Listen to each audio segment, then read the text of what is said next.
नमस्कार। स्वागत है आपका इंडिया गेट टीवी पर। मैं हूं अजय सेतिया। मित्रों, राहुल गांधी का वाजपेयी के स्मारक पर जाना कांग्रेस की राजनीति का नया अध्याय है। 26 दिसंबर को राहुल गांधी सभी पूर्व प्रधानमंत्रियों की समाधियों पर गए तो उन्होंने उसमें वाजपेयी को भी शामिल किया। राहुल गांधी को भले ही अब तक उनकी राजनीतिक अपरिपक्वता के कारण पप्पू कहा जाता था, लेकिन उनकी भारत जोड़ो यात्रा उनकी यह छवि तोड़ रही है। वैसे तो चुनाव नतीजे ही बताएंगे कि उनकी इस यात्रा से कांग्रेस कितनी मजबूत हुई भी है या नहीं हुई है, क्योंकि राहुल गांधी इस दौरान हिमाचल प्रदेश में चुनाव प्रचार करने नहीं गए तो हिमाचल में कांग्रेस जीती। वह गुजरात में गए तो कांग्रेस की सीटें घटी, लेकिन जनता से कुछ जुड़ाव तो उनका हुआ ही है। इस बीच यह सवाल भी खड़ा हो गया है कि जिस सोनिया गांधी ने अनेकों बार अटल बिहारी वाजपेयी के लिए अपभाषा का इस्तेमाल किया, उनके बेटे राहुल गांधी अपनी भारत जोड़ो यात्रा के दौरान वाजपेयी के स्मारक पर क्यों गए। यह भी नहीं भूलना चाहिए कि कांग्रेस वीर सावरकर की तरह वाजपेयी को भी अंग्रेजों से माफी मांगने वाला और अंग्रेजों का एजेंट बताती रही है।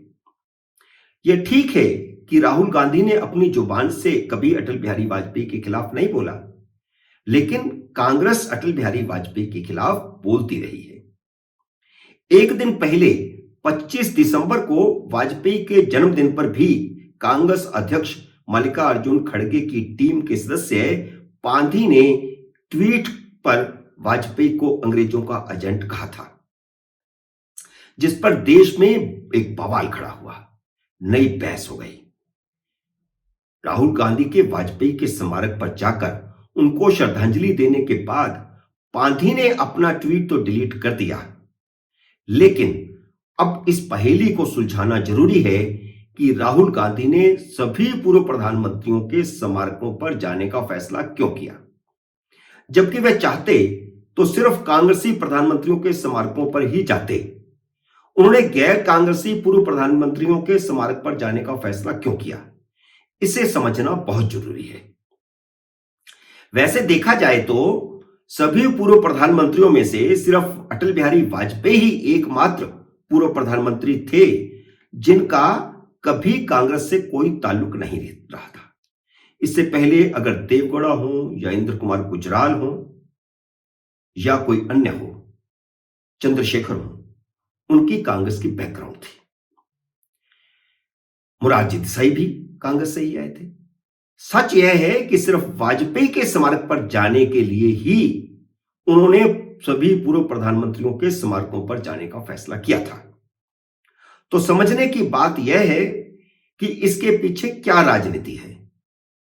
वास्तव में यह कांग्रेस की एक बड़ी राजनीतिक चाल है, जिसका मकसद सिर्फ वाजपेयी के समर्थकों को एक मैसेज भेजना था। राहुल गांधी को बताया गया था कि भारतीय जनता पार्टी में मौजूद वाजपेयी के समर्थक खुद को अलग थलग हुआ महसूस कर रहे हैं। मोदी ने वाजपेयी अडवाणी के सभी समर्थकों को घर बिठा दिया है, जिनमें अपर कास्ट हिंदू और उनमें भी खासकर ब्राह्मण मोदी से खफा है, क्योंकि मोदी के राज में ब्राह्मणों की उपेक्षा की जा रही है और ओबीसी को तरजीह मिल रही है। लेकिन राहुल सिर्फ वाजपेयी के स्मारक पर जाते तो कांग्रेस पर अनेक सवाल खड़े होते, जिनका जवाब देना मुश्किल हो जाता, जिनमें 1999 में उनकी सरकार गिराना और उन्हें देश का गद्दार कहना भी शामिल था। इसलिए सभी पूर्व प्रधानमंत्रियों के स्मारकों पर भेजने की रणनीति बनाई गई थी, जबकि असली मकसद भाजपा में अलग थलग पड़े वाजपेयी समर्थकों को अपनी तरफ आकर्षित करके अपने प्रति विरोध को कम करना था। खासकर भाजपा के ब्राह्मण वोट बैंक को अपनी तरफ आकर्षित करना, जो मोदी की नई भाजपा में खुद को उपेक्षित महसूस कर रहा है। ऐसा नहीं है कि कट्टरवादी हिंदू ही भाजपा का वोट बैंक है। वाजपेयी का समर्थक सॉफ्ट हिंदू वोट बैंक भी भाजपा के साथ जुड़ा हुआ है। कांग्रेस की रणनीति मुस्लिम वोट बैंक को अपने पीछे एकजुट करना और हिंदू वोट बैंक को विभाजित करना है। राहुल गांधी को वाजपेयी के स्मारक पर भेजकर कांग्रेस के रणनीतिकारों का मकसद वाजपेयी को सेक्युलर और मोदी को कट्टर हिंदूवादी बताकर भाजपा के दो खेमों को आमने सामने खड़ा करना है। अब आप इसको इस तरीके से भी समझिए कि राहुल गांधी वीर सावरकर का कड़ा विरोध कर रहे हैं, उन्हें गद्दार बता रहे हैं और अपनी भारत जोड़ो यात्रा के दौरान भी उन्होंने कई बार वीर सावरकर पर हमले किए और वीर सावरकर के समर्थकों पर भी हमले किए।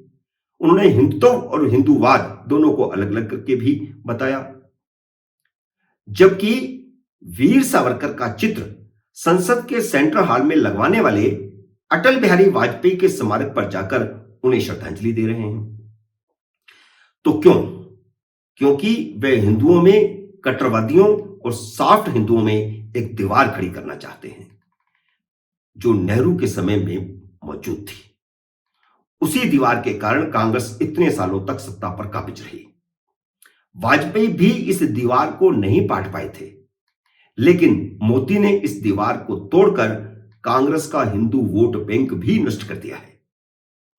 वाजपेयी के स्मारक पर जाने से राहुल गांधी हिंदू एकता को तो शायद नहीं तोड़ पाएंगे, लेकिन वाजपेयी के समर्थक एक वर्ग का राहुल गांधी के प्रति सॉफ्ट कॉर्नर जरूर बनेगा। वाजपेयी के समर्थकों का एक बड़ा वर्ग भारतीय जनता पार्टी में अभी भी मौजूद है। अटल बिहारी वाजपेयी की कुछ विशेषताएं थी जो उन्हें मोदी से अलग बनाती हैं। वाजपेयी ने प्रधानमंत्री रहते हुए दल बदल करवाकर विपक्ष की एक भी सरकार नहीं गिराई थी। इसलिए क्षेत्रीय दलों में भी वाजपेयी का मोदी से कई गुना ज्यादा सम्मान है। फारूक अब्दुल्ला, ममता बनर्जी, नीतीश कुमार, करुणानिधि, प्रकाश सिंह बादल, बाला साहब ठाकरे सब वाजपेयी सरकार में हिस्सेदार थे। मोदी इनमें से किसी को भी अपने साथ नहीं रख पाए। इसलिए एक निशाना उन लोगों पर भी है, उन राजनीतिक दलों पर भी है जो वाजपेयी के समय राजग में थे, लेकिन अब वाजपेयी के बाद मोदी की भारतीय जनता पार्टी के साथ वे नहीं है। मित्रों, उम्मीद है मेरा यह विश्लेषण आपको पसंद आया होगा। इसे लाइक करिए, शेयर कीजिए और अगर आपने मेरे YouTube चैनल को सब्सक्राइब नहीं किया तो कृपया सब्सक्राइब कीजिए और घंटी का बटन भी दबाइए ताकि जैसे ही नया वीडियो आए आपको सूचना आए। मेरे नए वीडियो का करिए इंतजार। तब तक नमस्कार।